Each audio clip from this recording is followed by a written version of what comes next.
Welcome to She Says with your host, Stephanie Regalado. She Says guests share stories from their challenges to successes and, most importantly, the journey of womanhood woven alongside the collaboration of sisterhood.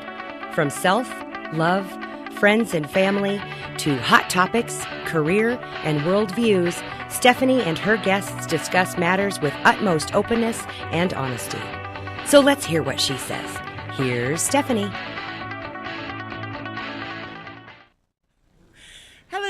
It's Stephanie Regalado. Welcome to She Says. We're kicking this off and creating it as we go. If you're tuning in live, thank you so much. If not, we're glad that you tuned in whenever you did. My friend and my best friend and my guest is Jennifer Evans of Encore Events. And we're just going to have a conversation and see where all this takes us. So thank you for joining me, Jen. You bet. We started off kind of serious and on the serious, like, how do you do this? How do you sit? I don't know, but cutest we curls on this side. Should have fixed the black on black. Like, could one have been light? Right. Well, since I confused us when I looked at the monitor. Because that happens. And you have your cute curls going on, and I'm trying to suck out my double chin. Whatever. But okay, we're gonna kick this off and get into the heart of it. But of course, this is just this organic conversation that we do every day in front of cameras. So when I was digging into how do I want to draw out from us like true things that are worth sharing with the world, although we could guess a lot of it would be worth it to ourselves. But I thought about my show, this show, She Says, will be about my guests and topics and such. Rarely, hopefully, will it be about me. But since we're kicking this off and trying to get to know the show and the feel and tone of it, I wondered a couple things about me. What is something positive in my life that maybe people don't know or don't see every day, or something that you as a best friend would want to campaign for? What's she got going on that's good about herself or her life or mechanisms? Do you remember when I sent you that meme, the Namas Cray? The crazy in me sees and honors the crazy in you. Yes. I remember coming back from an event, deciding I wanted to write, realizing, I work for a magazine, and talking to you about that opportunity, and got very vulnerable and shared who I was and some of my story. And you leaned in. There is nothing that anybody can ever say that surprises you. Mm-hmm. And I love that about you. You can have a conversation with anybody about anything, and shame on anybody who thinks otherwise. But test her in this. I absolutely love that about you. And so, that's why I can take you anywhere, introduce you to people, and know that you're always there to listen and learn and understand people. I love that. Yeah. Well, I'm truly, humans are such curious creatures, and I am definitely intrigued by them. So, and I know that I'm a whatever I bring to the table is the accumulation of everything and everyone I've ever met and had discussions with. So the better I can absorb all that's around me. Truly. And our other good friend, Jacqueline Porter, has also helped me to understand anything that had shocked me in my life, then I haven't seen it all, because there's more. If it's going to shock you, you need to rethink it, because there's there's so many worlds outside of our own that we're not familiar with and don't have a clue that's going on or understanding of those. So, challenge me, bring me more people and discussions and such. What is something that breaks your heart about me? Woman, you're so hard on yourself. But I think the most difficult thing, and actually you're coming off of a really rough 36, 48 hours. Okay, who am I kidding? 45 years. Hey, I'm not 45 yet. Oh, sorry. I got ahead of myself. At 44.99 days away. But yes.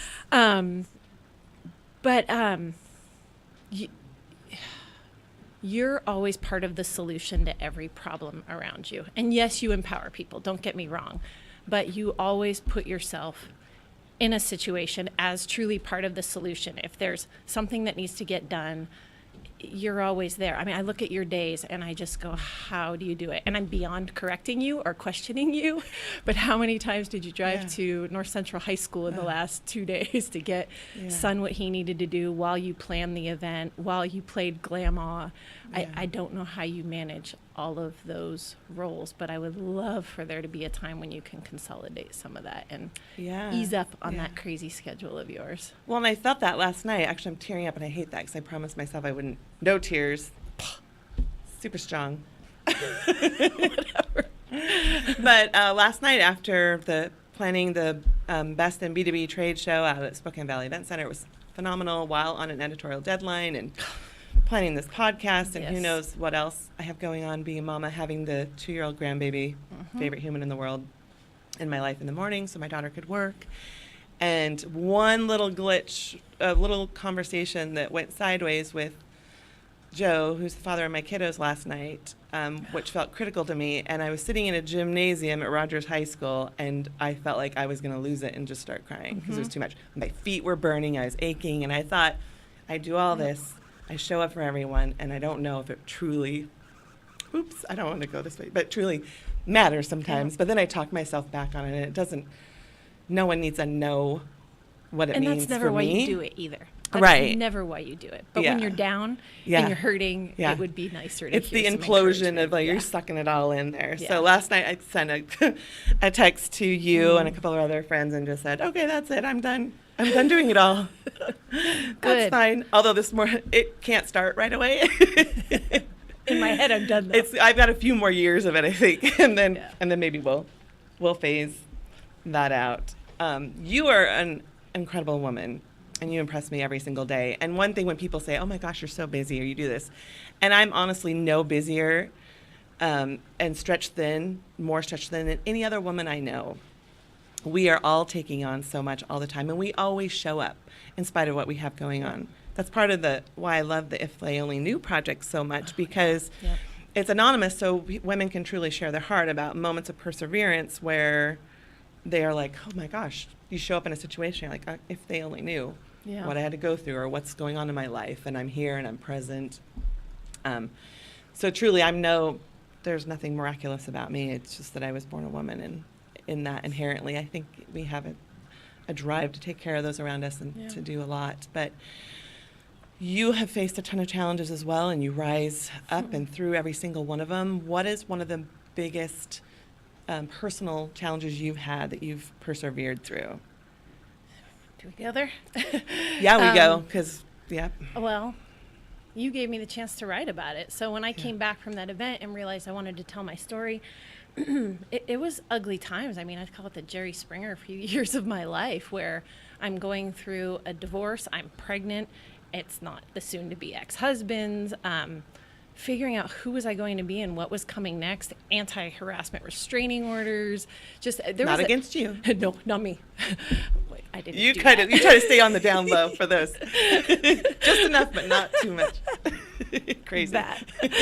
But having to get through that, and a massive amount of shame. There was so much shame and embarrassment. I was always, whether I felt like it or not, seen as a leader. And, you're the oldest child, the section chair in band, the head cheerleader, whatever those things were. I developed myself as a leader, and then to all of a sudden bring so much shame on myself and have my family hurting and people looking at me. To this day, I have people who will not make eye contact with me that were friends of mine through the kids or whatever. That was tough, and I rather would have run away and never faced it. And not only did I get up every day and deal with it, and forgiveness has come as a result, but I was able to write about it and learn from it. And that and how responsive were me. People to your writing? I think that's so funny you say that. Receptive, awesome. People calling me brave, and I'm thinking, this is where you throw the rocks at me. This is where you make fun of me, and maybe that happened behind my back, but I never experienced one bit of it. I remember sitting at my office when I was still at Bossy Media, and somebody called, and he said, "Hey, this is Ken," and he said, I just read your article, and I don't want this to be weird, so I'm just going to say something, then I'm going to hang up, so it's not weird. I said, okay. He goes, "You are a big, bad dog." Okay, that's big not bad weird. Dog. Right. But it was just his way of expressing, "You're so brave." He said, "I could never have done what you did and put my story in writing like that. You're a big bad dog," click. And that was it. So no, I never received anything more than that. And deeper, truer friendships, when I can reveal parts of myself like that, other people come back to ask questions and share their stories. I love it. I love that. I do too. And that's through one self-help weekend thing that you and I both did, but at different times. One of the things I love, they said, if you by sharing yourself authentically, you create this space where other people are invited in to share themselves authentically as well. And suddenly, because I really do think shame is like the wicked element of humanity. And it's one of the driving forces that push people to make so many choices that are negative toward others. Yeah. Because I think that once you can honestly be kind and open and loving and understand what I always say, people are getting sick of this, that human spectrum of possibility where we all have it, like from the darkest dark to the most amazing light, high up on the mountain, and we're all just dancing along that at any given time. And if we understand that, then there should not be an element of shame, because shame doesn't propel anyone toward. No. Well, I don't know. We all think we're so unique and different, and we're just not. We have the same basic human needs, and we have the same two fears, that we're not good enough and that we're not going to be loved. Right. We all got it, folks. So why not talk about it? Or at least, even if it's a best friend or a small group, get out there, because really you're not all that different than anybody else. You may have different ways that manifest, but get out of your head and go get help. It's not worth it to suffer and experience that alone. Deep down, what do you wish for your life? It kind of goes into the other question I had. If you could shake the snow globe of your life and have it all settle down in a different way. I think we're going to just take a quick little break so you can think about that. Good, I can think about it and get rid of the lump in my throat? Right, okay, fair enough. Swallow that down. And what would that look like afterwards? Okay. So we're going to take a quick break and we'll be right back. Welcome to Tom Sawyer Country Coffee. Tom Sawyer Country Coffee only roasts the finest organic coffee for our signature blends. Enjoy a cup at our coffee shop and local businesses and organizations across the region. I'm Tom Sawyer, and we choose the Pacific Northwest.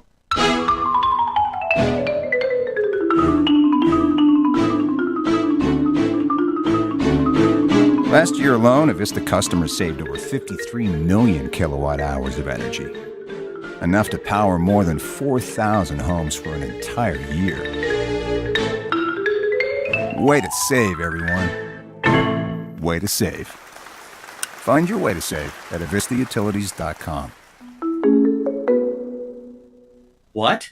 You haven't been to the library lately? Stop in today and see that the library is more than books. Spokane County Library District facilities feature on-site technology, including Wi-Fi, computers, and printers, as well as free use of meeting rooms. The Library District offers events and programs for all ages, from story times to career development and employer classes to Social Security workshops. Our staff is well trained and happy to help. Find out more about your library at scld.org. Welcome back. I left Jen with the question of if her life was a snow globe and she could shake it and all those pieces would fall back down in a new way, how would that look? Well, I don't know. And that's the woman side of things. I want my kids to have everything I didn't have. What parent's not going to say that? But to see what I've done and learn from those experiences, that's part of why I don't want to keep any of it out of the public eye, and especially not from them. I want them to know what I've been through and do life different, better, and more. I don't know. That said, I think I was given the gift of being a teacher, being a leader, I guess. You were a teacher in California. I was a teacher, and I miss that so much. The kids, but the teaching opportunities. I think we all have a chance to teach in our lives, but I would love to be up teaching. One-on-one stuff isn't always comfortable with me. Haven't met a mic I don't like, and it's easier for me to talk on stage in front of 50, 100 people sometimes than it is to talk one-on-one. I'd love to share my experiences and tell my story, not for me, but so that other people can get out of those bubbles that they're in, like we talked about, and get that. No, and then it's so, like I said, easy. It's kind of a cop-out sometimes. It's what my kids want, whatever. What do I want? I mean, I don't even want to do the math, how long I've been single now. It's over 10 years. I would love a partner in life. Darn, I wish I wasn't heterosexual. We've got that. We've got that going. Right. But because you are my person. Yes, I'm your person. Absolutely. But of course, we laugh about that piece of intimacy that is missing. So to have somebody in life that you can pitch and catch with and know that they're not getting out of this car, they're not going anywhere. And I don't know that I've ever had that. There's always been somebody with one foot out the door, and To find that in life would be a pretty amazing thing. And Yeah. heck, who knows what we could do if that day ever Right. came. Yeah, I love to be fiercely independent, I always say. I think that's kind of a Yeah. cop-out, too. But I was having a conversation with the kids the other day after a Beyond Pink event that you were at as well, and learning all these fantastic, shocking statistics about health and life and chemicals and cancers and everything. And the whole way home, I was telling my son about it. And as we pull in the driveway, he started laughing. He's like, Mom, you're like one of those 10-minute infomercials where you're just like, whoa, that thing's still going. It's a lot to tell. He teaches me a lot because I love him so much and I adore him no matter what he says. I did tell him that if he said that to another woman, it may be life detrimental to his life. So we have a little bit more time to soften those edges in him. But hilarious. he's like, you just keep going on and on and on. And then I went in and tried to talk to my 13-year-old about it. And she's like, I don't want to learn, Mom. Stop. So I just went into the kitchen by myself and I said, maybe I do need a husband. And the kids are like, what are you talking about? A third person that's not going to listen. I said, someone who wants to listen to me. And I was like, that wasn't really the case. The other 2 times I tried the whole husband thing. All the time. What did I say the other day? I can't remember. But yeah, I want the fairy tale. I don't know if it really exists, but that fairy tale has been fabulous. Yes.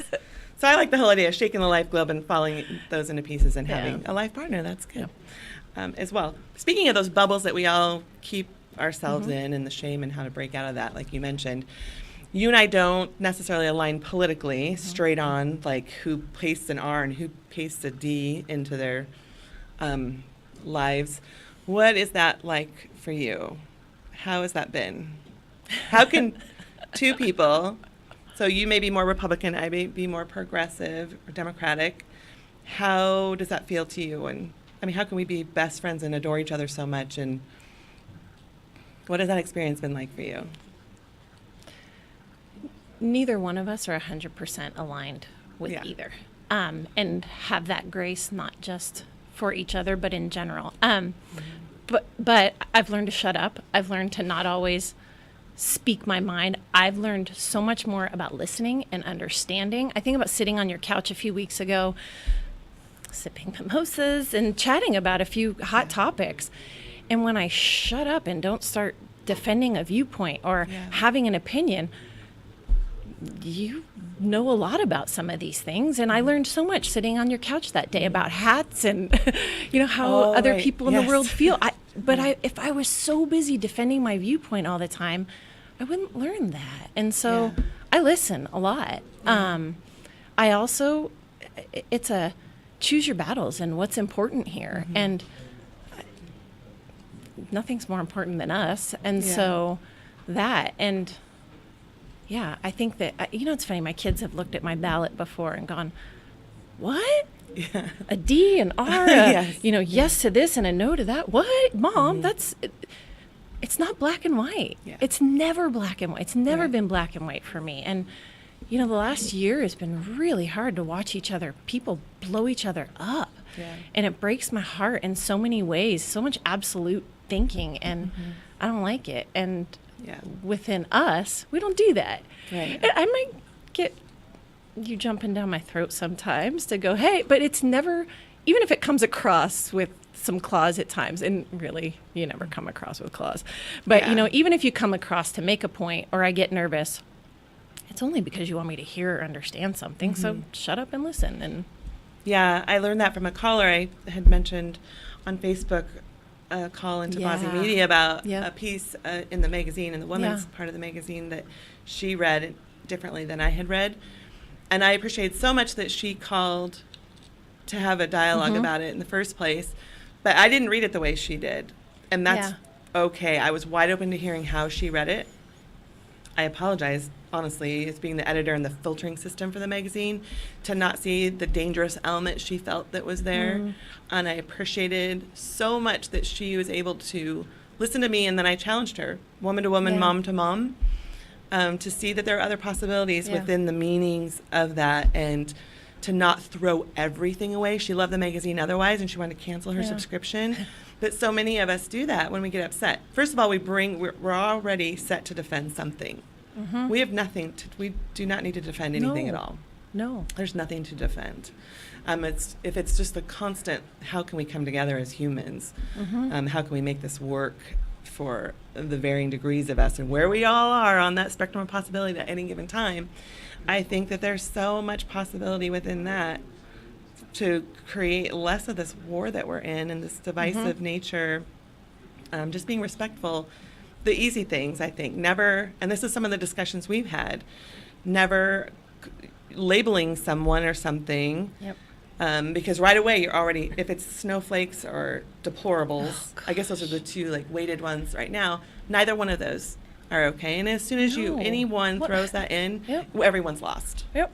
In my opinion. Can't stand it. Yeah, it's just, and I think that we need to be super vigilant about how we speak and treat and respect others. And I also think that how we respect others and treat others says more about us than it does about the person. Absolutely. And that people's behavior doesn't warrant or shouldn't garner respect. The respect should be separate from that. It should be how we want to treat and approach others at all times. So I think that if we can do some mind shifts that way and just really come together, and that's what I've loved about you so much, because we can demonize, one party can demonize the other party, and once you've done that, it's just a no-win. It's game over. It's game over, and it's the warfare constantly. And you and I have been able to help each other with that, I think. Yeah, I mean, I think edges. about right after the election and everything was so high, we did not talk about that subject. Yeah. It's nice now that everybody's a little calm and cool. Well, some people are calmer and cooler about it. Still. But I've noticed our conversations have increased about Yeah. different views and points because it's not so sensitive. It's not so supercharged. Yeah, it was so emotional for Emotionally everyone back charged. then. Every Yeah. single human had it, and they had something in their heart that made them that way. So it is what it is, and it is. I don't know. I what it think isn't, for me, but- my bottom line is I love people. I'm fascinated Yeah. by people. And to ever make it black or white and this person's good or bad, you Yeah. are missing it because that's not the truth ever. Well, I don't know, in my experience at least. Yeah. So there's One thing more I to loved this so picture. much was when our friend Barbara Koza came back from a trip. Where was she? I don't know. She brought Washington D.C. And she brought back those little cozy things for drinks. koozies, The koozies. That's what they are. I've never understood those entirely. And she said, "Oh, I have something. I'm so excited from Washington D.C." And she had 3 reds and 1 blue. And I was like, "Wait a minute." And she handed the blue to me. I'm like, "How did you know? Like, we've never even." But sitting on a dock with whatever went in the koozie, it didn't matter, right? No, it didn't. We all loved each other, and it's just fine. Not that we haven't had some interesting dock conversations that were Right. polarizing, but Yeah, exactly. yeah, that was funny. Good job, Barbara. I love that. That we're friends, and we That all was funny. love and appreciate each other so much on the human level that some of those varying degrees of what we feel is, prioritizing within our society. It's just like that's what you feel is important, and I feel something else is important. And I feel sorry for people who are one or the other. I really do, because they don't Yeah. get a lot of this. Yeah. And you miss out on so much. I would Yeah. if I didn't have you in my life. Truly, I don't want to see that picture. No. Because I value you so much, and I value all of our other girlfriends in particular and guy friends in this community. Truly, we have something special here in Spokane that I don't know that I'd find anywhere I know. else. Just that the level of intimacy and connections that you can form with people, even in business, it just makes it worth it. It's all about the experience, so it makes it so much more Yep. worth that. So are you a feminist? Oh, Would you man. call yourself a feminist? I want to answer this question different, but no, I don't. No. And I don't think it's not that I'm not. I don't know. This is where I ask you, tell me my words. No, I don't know. No, I just want people to understand humans as a whole. And I think there's so much about men that's misunderstood. And I think there's so much about women that's misunderstood. And I just want the whole picture to be painted. And I don't want to side either way. I don't know. In college, my very good friend there, we didn't join sororities. We were kind of on our own, and we were sitting there. We had a Monday night football party, and we walked into the kitchen, and we turned around, and it hit us both. Look around the room. Every person in the room was a man besides us, and they were all friends. I've always had more male friends than female friends. I don't know what that is, except there's simplicity there. So, But has there been a shift over the years? But though? we did that moment. We decided we're joining sororities, and Oh, we did. And there was a lot of the things I feared: the cattiness, the backstabbing, but not a lot. And you find the right people in those groups. Yeah. And I'll tell you, one of my biggest shifts came, shocker, in Spokane. But I went to Wild Women's Weekend up at Camp Reed. So after the summer camp is done, they bring women up there for food and entertainment. I have never had such an amazing weekend with a group of women in my life. And I remember they had some of us speak at the end, and I said, I've never been proud like I am right now to be a woman. And that was a huge shift for me. I'd never felt that way before. So yeah, and it's not like I don't want women to be perceived, and actually, because they are equals, I just don't fight for one or the other. I don't know how to separate that. Yeah. Again, tell me how to do this. I boil it down to such a simple thing that feminists are for equality, and there's not been equality through the years.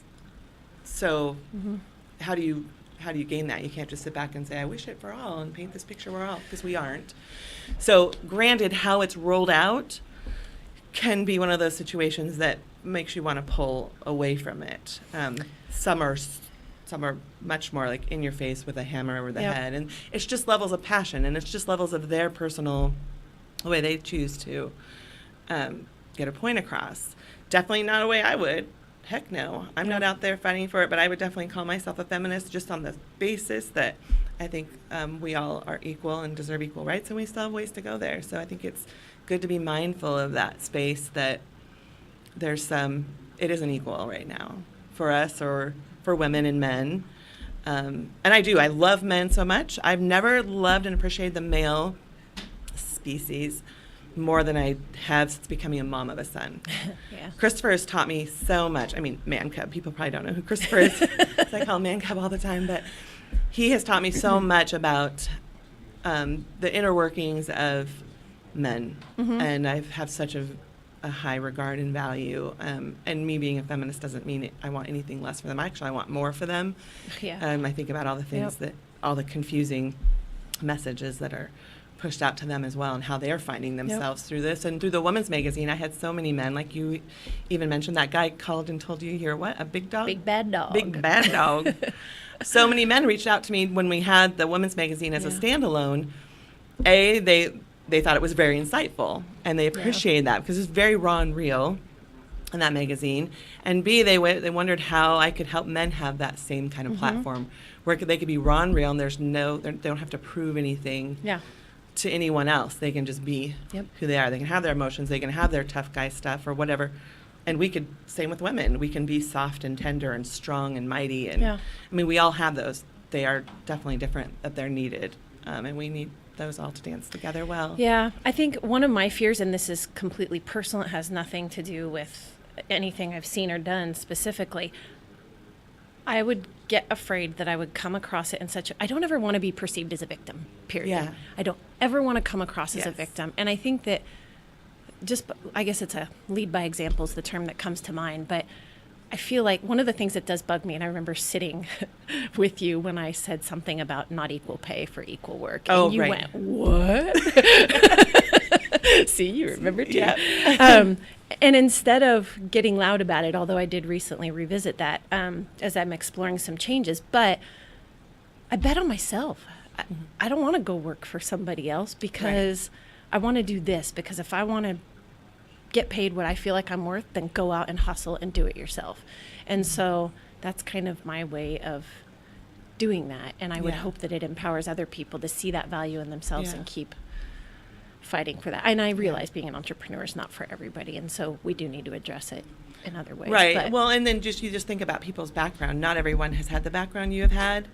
They've all had their own sets of challenges that get them to certain places that they aren't in a position where they can choose to just be in business for themselves. You are 100% right. Right. So I mean, there's super sadly, I've been given the. Of course, it's a man back there operating this. You can't tell us. He says, she has said enough. It's now she said, not she says. So we're going to have to close this. I'd love to start another one called the Steph and Jen Show, or Jen and Steph Show. You can sit here. But you'll be my guest again, of course. We'll be doing this every week. If you'd like to be a guest, contact us through the Spokane Talks Online platform. And I think that's all I have. Have a wonderful day. If you made it through until now, thank you. Thanks. She Says is produced in Spokane, Washington by SpokaneTalksOnline.com, which is solely responsible for its content.